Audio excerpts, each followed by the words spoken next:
a la parte intelectual, en la parte medieval, empieza a tomar vigencia la parte de la religión católica, ¿sí? Por ende, les decía, el pensamiento propiamente de la filosofía medieval es teocéntrico, ¿sí? Y la fundamentación de su teoría a nivel científico fue la parte geocéntrica, propuesta por Ptolomeo. En ese orden se dan dos escuelas, la escuela patrística con todos sus representantes y la escolástica, también de igual forma. Luego llegamos al Renacimiento y en el Renacimiento se da ese periodo. Hay una decadencia primero. La decadencia con quién se empieza a dar, con Guillermo de Ockham, ¿sí? Entonces, Guillermo de Ockham es un duro contradictor de muchas ideas de pensadores, especialmente, si no estoy mal, de Santo Tomás de Aquino, en donde se vuelve un pensador que empieza directamente a atacar el pensamiento de medieval, ¿sí? Especialmente, pues, tiene una contradicción con Santo Tomás de Aquino, y la señorita bien lo explicó, lo leyó, y también el grupo lo explicó hace 8 días, las 5 vías de la prueba de la existencia de Dios.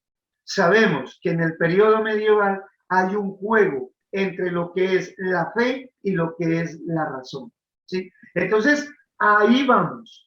Ahora le correspondía al grupo que ya me envió su trabajo, el Renacimiento. Yo simplemente voy a dar un preámbulo. ¿Para qué? Para darle apertura a quién, al grupo que sigue, que es a la parte de la filosofía moderna. El Renacimiento, ¿qué significa? Volver a nacer. ¿Sí? Es un volver a nacer. Aproximadamente se da hacia el siglo XIV, ¿sí? Yo pues voy ahorita de una vez a retroalimentar o a dar esa visión de parte mía como docente frente a este periodo, para que dentro de 8 días el grupo, como yo ya tengo aquí el trabajo de ellos no se me pueden salir de este trabajo, ¿sí? Entonces ya ellos van a hacer su exposición, ¿sí? Pero yo ya tengo acá el trabajo de ellos. Voy de una vez a retroalimentar la visión que tengo como docente de esta cátedra, para que ustedes de una vez tengan claro y no se me pierdan con lo que va a explicar el grupo 4. Entonces, el Renacimiento comienza propiamente en Italia. Claro, ¿por qué en Italia? Porque es que en Italia estaba la parte fundamental, la parte organizacional del pensamiento medieval. Ahí se da el pensamiento medieval y también se da el pensamiento del Renacimiento, ¿sí? Aproximadamente empieza mediados finales del siglo XIV este apogeo del Renacimiento, ¿sí? Renacimiento, ¿qué significa? Pasar de la oscuridad a la luz. La medieval se la conoce como un periodo del oscurantismo, ¿sí? Porque todo estaba cegado en torno a quién, en torno a la iglesia. A partir de ahí, pues Guillermo de Ockham es el que empieza a revelarse, ¿sí? Frente a los postulados de los diferentes pensadores.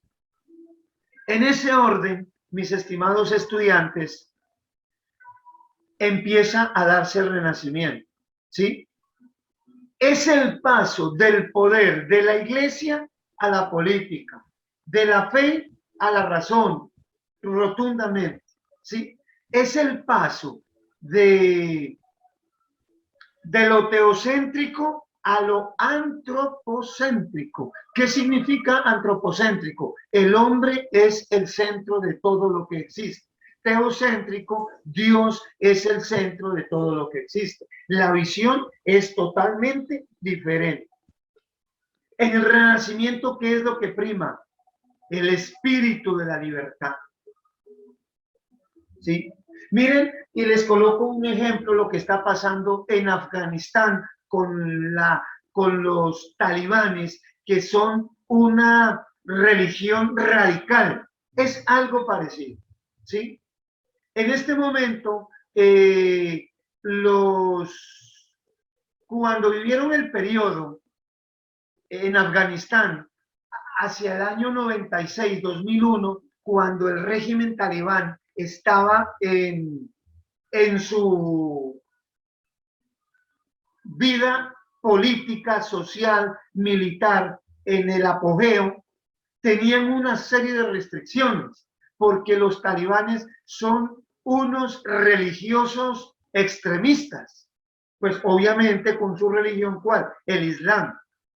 Y ellos no dejan que las personas sean libres. Y el caso más horrendo, me parece a mí, es la castración de la libertad de la mujer. ¿Sí? Una mujer no puede estudiar, una mujer no puede ni mostrar el tobillo de su extremidad inferior, no puede mostrar el rostro, tiene que salir acompañada de un hombre, ¿sí? No pueden, me he dicho, no tienen ningún derecho las mujeres en este territorio. Cuando se da la decadencia de la parte de este grupo radicalista, viene un renacimiento, ¿sí? Para que entendamos, un volver a nacer, donde las mujeres empiezan a tener una libertad, libertad para trabajar, libertad para salir a la calle, libertad para estudiar, libertad para expresarse, etcétera, etcétera. Miren, esto que se vivió hace siglos, se vive hoy en día en algunas religiones que son totalmente radicales. Y quien no cumpla las órdenes radicales de una religión, ¿qué pasa? Pues lo matan o la matan a la persona. Y eso era lo que se vivía en la época medieval, con la famosa Inquisición, donde se cometieron una serie de atropellos con gente o con personas que se querían rebelar por hechos que no estaban de acuerdo. ¿Y qué pasaba? Ahí eran condenados como herejes y los quemaban en la hoguera. Esa era la mal llamada la Santa Inquisición, donde la iglesia tenía el poder para matar a una persona. Es así de claro. Y lo mismo pasa pues ahora con este problema en el Medio Oriente, con este país, ¿sí? Por eso ahora que los talibanes nuevamente volvieron a coger el poder en Afganistán, ¿qué está pasando? Unas revueltas de la gente que no quiere nuevamente dejarse atropellar por esta religión extremista, ¿sí? Y miren ustedes en las noticias, miren, lean ustedes en la prensa, todo lo que están viviendo estas personas allá que quieren desesperadamente salir de ese territorio porque ellos ya saben qué es lo que les espera con una religión extremista. Una religión que hace perder la libertad. Ellos fueron renacentistas y en este momento se devolvieron otra vez, hablemoslo así, a la parte medieval. En lugar de a nivel religioso estar avanzando, están retrocediendo. Aunque hoy en la mañana escuchaba que los líderes talibanes quieren ya organizarse de una mejor a nivel religioso, a nivel político, a nivel social, especialmente con los derechos que tiene una mujer dentro de la familia y dentro de la sociedad. Entonces miremos, ese es el cambio que se está dando aquí, en este estudio que estamos realizando en nuestra cátedra. Entonces, se dan diferentes movimientos.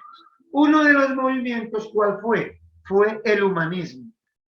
Los humanistas eran expertos en latín y en griego, ¿sí?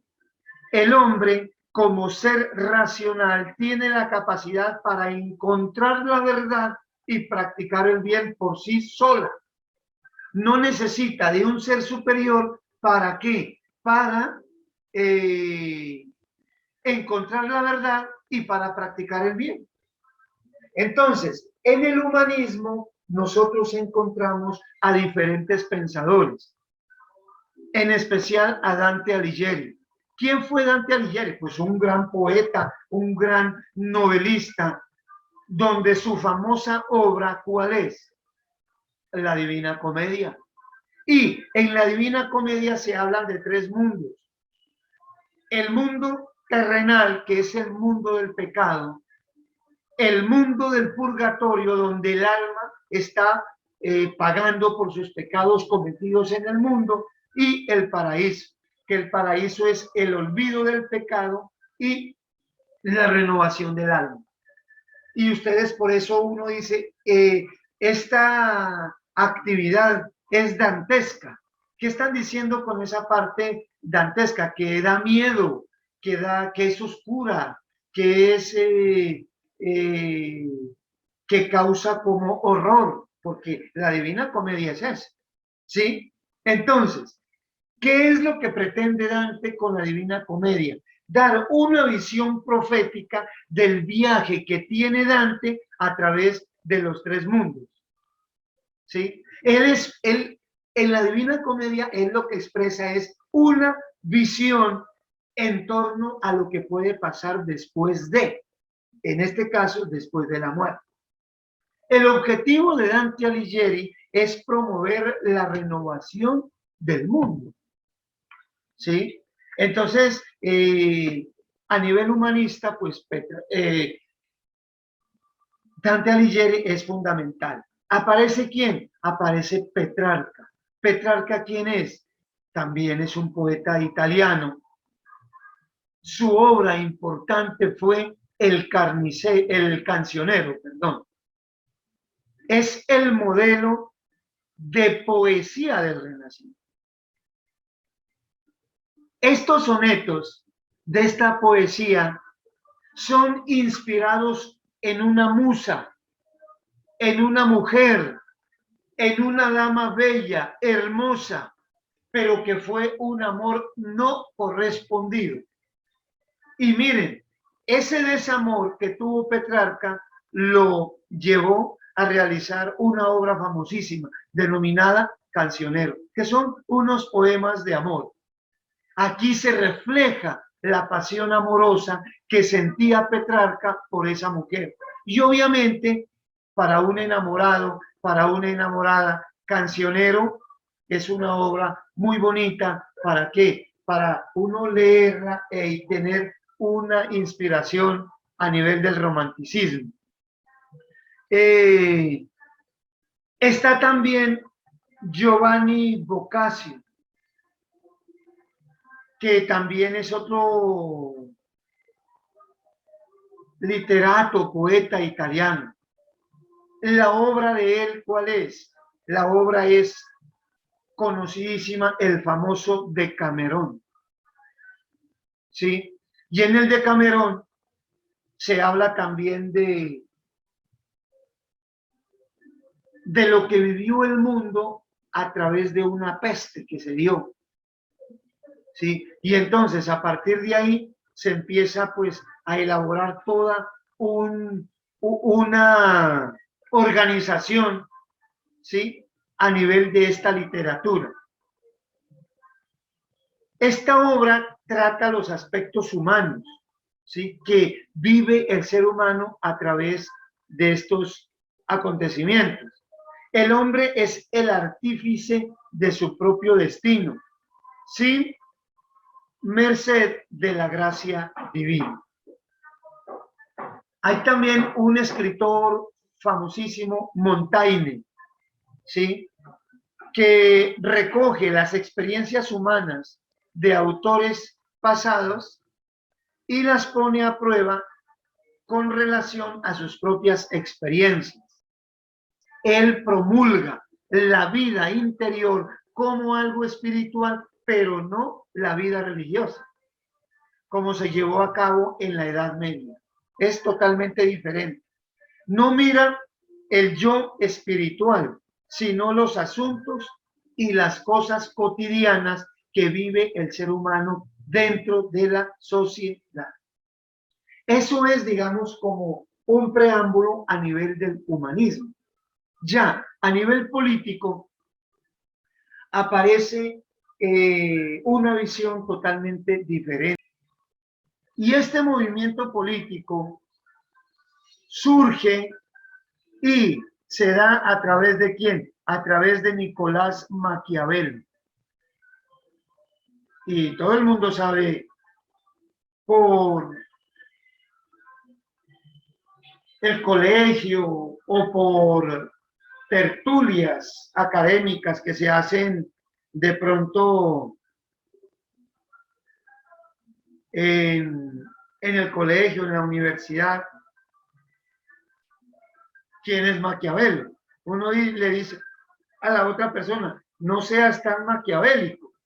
¿Por qué usted es maquiavélico? ¿Qué le está diciendo? Que pues es una persona poco seguidora de la vida ética. Porque para él el fin justifica los medios. A mí no me importa cómo yo logre mi objetivo final. Lo importante es que yo consiga ese objetivo. Así robe, así mienta, así pase por encima de los demás, así como sea. Ese es buscar el fin último. No, no importa cómo usted lo encuentre. ¿Sí? Entonces, el nombre de Maquiavelo significa astucia, pero no es una astucia positiva, sino tal vez, diría yo, negativa. ¿Sí? Entonces, ese es el otro punto de vista. Su pensamiento se basa en la unidad del juicio político y el juicio histórico. ¿Sí? Nicolás Maquiavelo pues era un intelectual, era una persona que conocía mucho de historia, que conocía mucho de política, de filosofía, pero el problema era el ser que él tenía en su parte interior. Su obra principal, ¿cuál era? El Príncipe. Él dice que el político debe ser un príncipe que unifica y reorganiza la nación. El príncipe es el que conoce la historia y ahí es donde viene lo negativo y saca partido de sus enseñanzas. Es decir, yo me hago amigo tuyo, pero si yo a ti te veo algo que me sirve a mí, de lo contrario, no eres mi amigo o mi amiga. ¿Sí? Si yo te saco partido, eres mi amigo.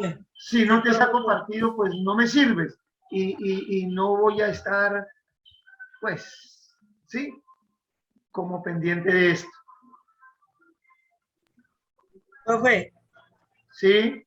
Sí, porque así son supuestamente los amigos con uno, tráfugas. Eso, mejor dicho, si uno tiene algo, si tiene plata, y si hay, si es mi amigo, ¿qué tal? Pero uno cae a cama o algo, y mejor dicho, son no. Eso ahí, si no, usted no es mi amigo, usted no es nada mío ni nada. Baila. Ese es el gran problema. Ese es el gran problema, mis estimados estudiantes, de la cotidianidad. ¿Sí? ¿Por qué? Porque O sea, hay a veces que nosotros como seres humanos, hombre, somos interesados. Y cuando nosotros tenemos una amistad bajo un interés, ahí es donde se empieza a dañar como muchas cosas. Permítame un momentico, jóvenes, que aquí tengo la clase. A ver si es esto. Ah, sí.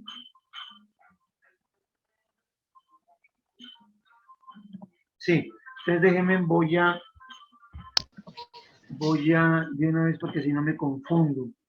Agosto 18.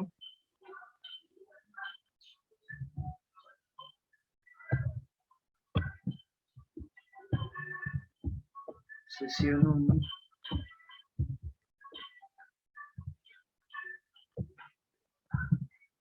Renacimiento. Listo. Ahora ya la subo. Ok, ya quedamos bien. Sí. Y entonces lo que decía, sí, es verdad. Son cosas que pasan en la cotidianidad. Y esto de la historia de la filosofía es muy bonita porque se aplica a muchas situaciones de vida. Dice, el hombre por naturaleza no es ni bueno ni malo. ¿Qué significa? Si usted es bueno, está bien. Y si es malo, también. Pero lo importante es que usted consiga el bien, consiga el objetivo. El político debe ser un hombre calculador. Miren, de duras esas. Profe, pero en algunas partes no. Porque bueno, si uno es bueno con la otra persona, bueno, pues va a tener el objetivo, pero si es malo, pues obvio no, porque, o sea, no va a tener su objetivo porque si es malo,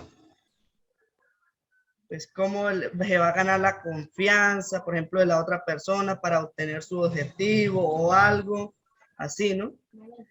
O sea, cuando él habla de lo bueno y lo malo, claro, esa posición que usted obtiene, pues claro, es una persona que primero se da a conocer como una persona benévola, pero por debajo está actuando con maldad.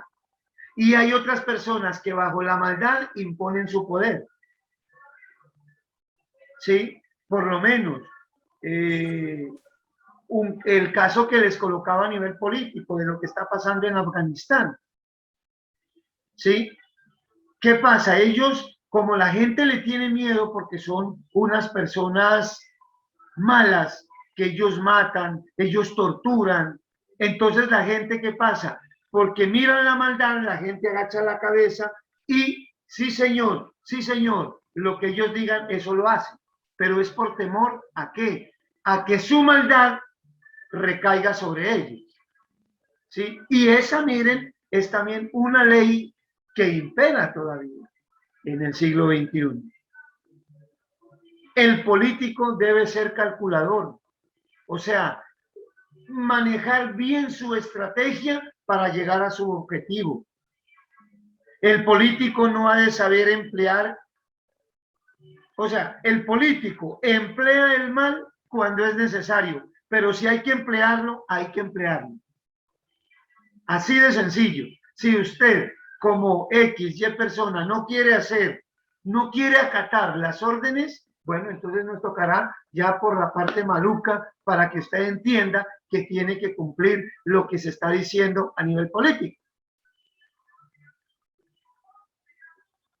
Para el príncipe, miren esto, es mejor ser temido que ser amado. Claro, porque el amor es ¿qué? El amor es el bien, el amor busca lo bueno. En cambio, cuando usted es temido, pues por temor todo el mundo le obedece, ¿sí? Por su radicalidad, pero no por la convicción de ideas que usted tiene. ¿Para qué? Para trabajar con la sociedad, ¿sí? Eso es en torno a la parte política. Nos encontramos con una parte que a ustedes les interesa mucho, el arte. El arte en el Renacimiento fue fundamental. ¿Por qué? Porque primero, examina los aspectos de la naturaleza, de lo que acontece en el mundo, y el artista lo va plasmando. El artista empieza a tomar valor de su parte intelectual. A veces pensamos que un artista, sí, pinta o hace un cuadro es porque no tiene más que hacer. Pero resulta que un artista bien definido es una persona que sabe utilizar bien el valor intelectual. Y miren lo que el Renacimiento deja. El artista ya no es visto por ahí como una persona o un profesional mejor, bueno, que no tiene conocimiento, sino que su saber es como innato y ya. Pero resulta que no. En el Renacimiento el artista empieza a tener ese valor intelectual.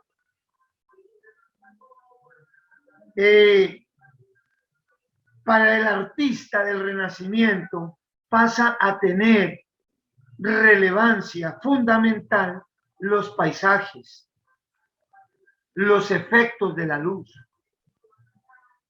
Ya no son esas obras lúgubres, esas obras como que están como en lo oscuro, sí, que a veces dan terror. No, aquí ya el artista se empieza a liberar y empieza a dar un mundo en la parte artística totalmente diferente. Una cosa bien importante, en el Renacimiento se introduce el óleo como una nueva técnica pictórica. Pues tengo entendido que el óleo tiene que ver con la tela, ¿cierto? ¿O estoy mal? Me corrigen. No, profe, la tela pues es lienzo como tal. Ajá. Pero el óleo ya es, digamos, por la cuestión de que son pinturas muy aceitosas, es más que todo como por su formación, ¿no? Sí, O sea, el óleo es como una especie de pintura. Eso, la Pintura pintura. como tal, como Eso, materia. como materia, exacto, sí, exacto. Ya. Y ya Eso. lo que se habla del lienzo, ya sí ahí sí tiene que ver con la tela. Listo, listo.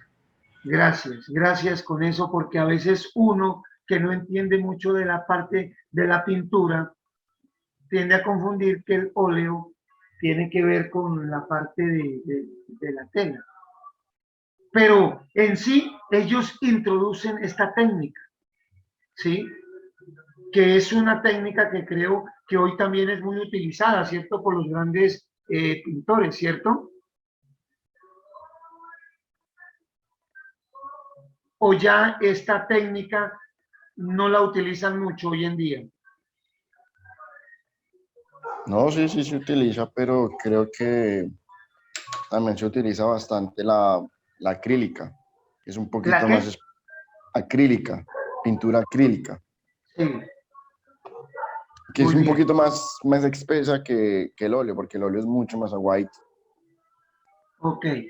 Pero de todas formas, miren, esto fue algo muy importante que dejó el Renacimiento.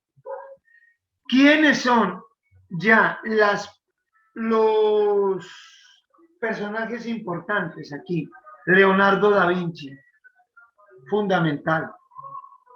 ¿Sí? Mucha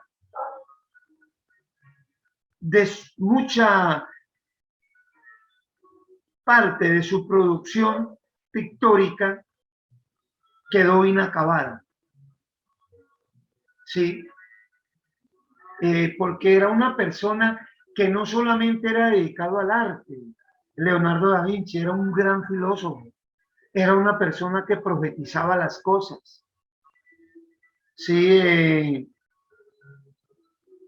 tenía un conocimiento de la ciencia también. O sea, era Leonardo da Vinci fue un gran pensador, un gran célebre de la parte del Renacimiento, ¿sí? En los diferentes campos. Pero a Leonardo da Vinci lo relacionamos mucho es con la parte de la pintura, especialmente pues con su obra muy importante que es la famosa Gioconda, o también conocida como la Mona Lisa, ¿sí? Que a esta pintura le dan muchas interpretaciones.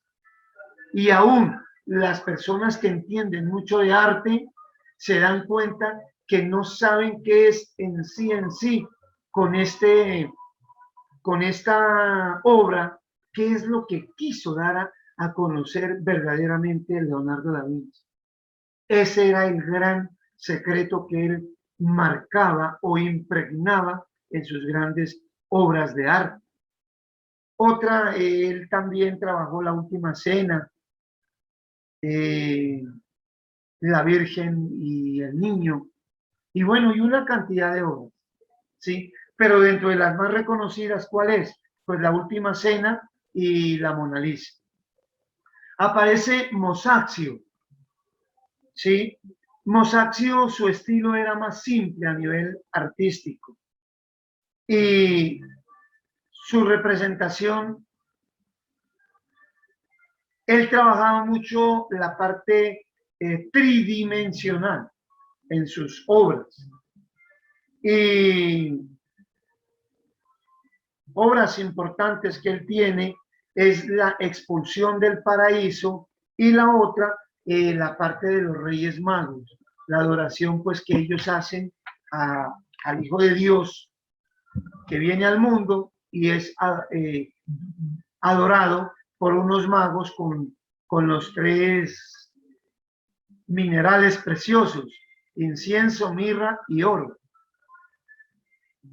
Aparece también un escultor muy importante y también pintor, Miguel Ángel, ¿sí? Sus obras importantes pues, son Moisés, David y también en la mitología romana conocido como Baco y en la Grecia conocido como Dionisio, del cual se habló un poco en la anterior clase. Y está Donatello, ¿sí? Su obra importante, pues San Marcos, y trabaja mucho Donatello la parte de este santo católico franciscano, San Antonio, ¿sí? Y entonces ahí él plasma dos obras, los milagros de San Antonio, la Virgen y el Niño con San Antonio. Yo no sé pues si ustedes han ido de pronto a una iglesia o conocen de pronto la estatua de San Antonio. San Antonio siempre aparece con el niño, con el Hijo de Dios o con el niño Dios aquí en sus brazos. Ese es San Antonio de Padua. Y Donatello se inspiró mucho en este santo. Eso es como para tener en cuenta la parte del arte. Viene la religión. La religión ajustó su comportamiento a las costumbres de la sociedad laica.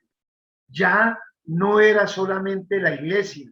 Le dan una importancia ¿a qué? A la parte del pueblo como tal, a los laicos. La palabra de Dios se dirige no a los doctos, a los eruditos en teología, sino a toda la sociedad en general. La religión debe estar libre de las estructuras tradicionales como la de religión católica. Prueba de ahí, pues aparecen unos grandes pensadores y al mismo tiempo revolucionarios contra la Iglesia Católica, que fue Erasmo de Rotterdam, ¿sí? Erasmo de Rotterdam, su reforma tiende a volver otra vez a la vida humana y a la parte sencilla. Es una especie de volver al cristianismo primitivo. Profe, disculpe. Sí, Profe, qué pena interrumpirlo. sí, Andrés. Habla con Anderson, profe, Sí. uno pues, de los integrantes de este tema sobre la filosofía renacentista. Era para, digamos, poderle pedir el favor de pronto de que su merced de pronto no profundizara tanto para que nosotros tengamos también, digamos, la posibilidad de, para que como ellos no escuchen lo mismo. No, Anderson, no se preocupe, que esto hay que hacerlo, esté tranquilo.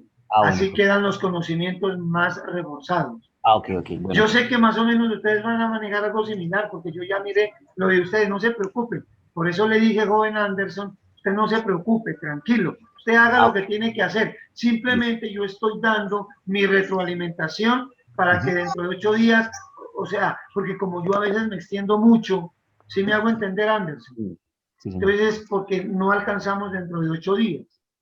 Ok, bueno. Y para hoy, pues yo tenía preparado esto. Sí, qué pena, ¿Sí? profe. Tranquilo. Bueno. Entonces, Gracias. él condenaba las indulgencias, que usted por lo menos llegaron de un sacerdote, es que yo tengo estos pecados, que yo robé, que yo dije una mentira. Entonces, usted por estos pecados, para que usted se pueda salvar, vale tanto. Usted tiene que dar tanto para que sus pecados queden perdonados. Eso iba en contra de Erasmo de Rotterdam. Las oraciones inventadas por los papas. Para él, lo fundamental era en las Sagradas Escrituras. Y obviamente Erasmo de Rotterdam va en contra de la estructura como tal, ¿de quién? De la Iglesia Católica. Por eso él se aleja.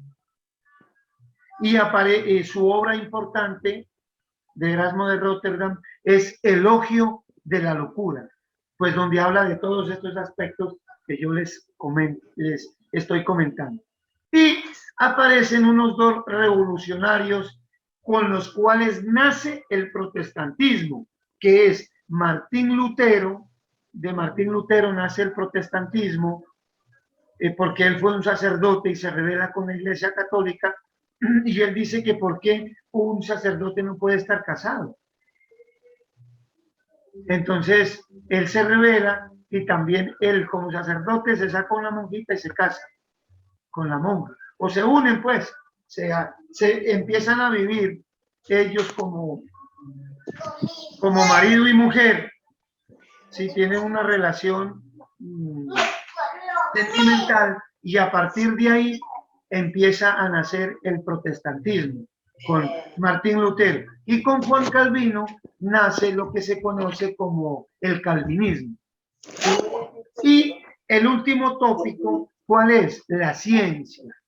Y la ciencia en el Renacimiento se da como resultado, o sea, parte o nace a partir del naturalismo.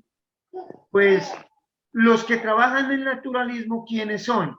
Giordano Bruno y Tomás de Campanella. Y a partir de ahí es donde empieza el renacentista a apropiarse de lo que es verdaderamente la ciencia.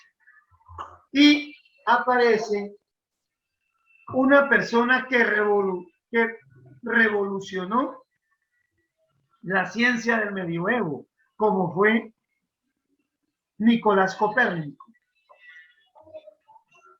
Él parte de un principio pitagórico en torno a la estructura matemática que manejó Pitágoras, para llegar a ¿qué? A una formulación matemática nueva dentro de la cosmología. Y ahí es donde nace la destrucción de la cosmología aristotélica, promulgada ¿por quién? Por los medievales a través de Ptolomeo Ptolomei, denominada el geocentrismo. La Tierra es el centro de todo. Y Copérnico dice que esa teoría no está bien formulada. La teoría que nace a partir del Renacimiento va a ser el heliocentrismo, donde el Sol es el centro de todo el universo. Y esa teoría aún persiste y nadie ha podido ir en contra de la teoría que promulgó ¿quién? Nicolás Copérnico. ¿Sí? Entonces, desde ese punto de vista, pues démonos cuenta que pues Copérnico trabaja esta parte, ¿sí? Entonces, eso es como lo rescatable. Aparece Juan Kepler. Juan Kepler, porque es recordado por las 3 leyes del movimiento planetario.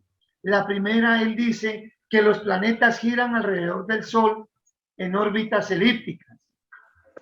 La segunda, que las órbitas están barridas por un radio. ¿Sí? La tercera, que los cuadrados de los tiempos empleados por los diversos planetas ¿sí? Se relacionan entre sí como los cubos de los ejes mayores de las elipses de los planetas, ¿sí? Esas son las 3 leyes del movimiento planetario que obviamente trabaja Kepler. Aparece otro que es Galileo Galilei, que junto con Kepler fundaron o inventaron el telescopio.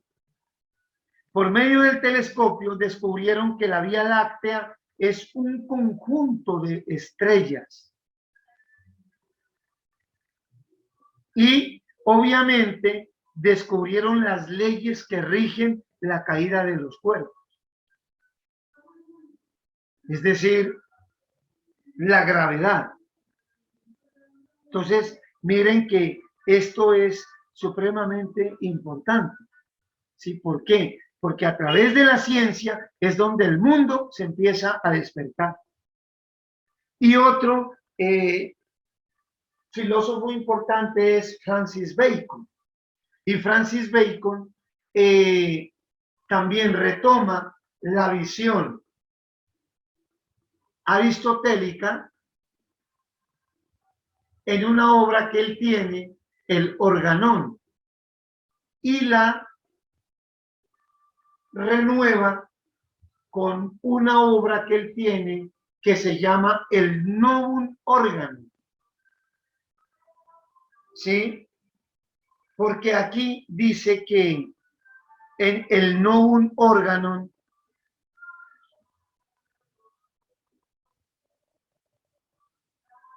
el hombre es una obra que nace a través de un procedimiento científico. La conquista de la naturaleza es una tarea fundamental de la ciencia. La ciencia se pone al servicio del hombre. Y por ende, ¿cómo se hace ciencia? Pues a través de los experimentos.